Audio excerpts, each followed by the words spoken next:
Welcome to this KYTC Minute. May is National Stroke Awareness Month, and we thought we'd remind you of the warning signs of a stroke because they can happen anywhere at any time. Gordon Mattison in the Cabinet's Division of Construction Procurement knows firsthand. I came to work. I felt funny, but feeling funny and actually saying you're sick or something is two different things. So I came on into work.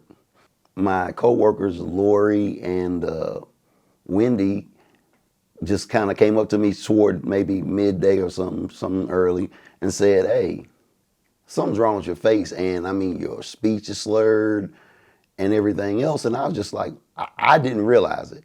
They did. I didn't stop in any mirror to be able to see that, so I had no idea about that.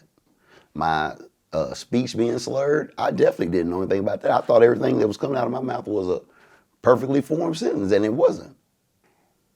Bottom line, to make a long story short, they found out that I'd had a stroke. Fortunately for Gordon, two friends noticed the warning signs. Lori Redmond and Wendy Warford explain. He assured me he was fine. There was nothing going on. Just didn't feel real good, but he was okay. But I noticed his speech was really slurred. Face was kind of drawn. And I walked up to him and I said, "Gordon, I think you need to go see the nurse." And he said, "No, I'm okay, I'm okay."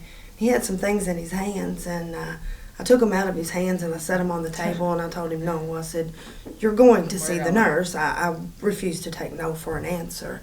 Remember, the warning signs and symptoms of a stroke include face drooping, arm weakness, and speech difficulty. If you notice any of these warning signs, act fast and call 911 immediately. Because of Lori and Wendy's fast action, Gordon is still an active part of the KYTC team.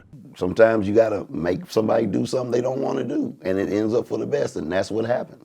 This has been the KYTC Minute from the Kentucky Transportation Cabinet.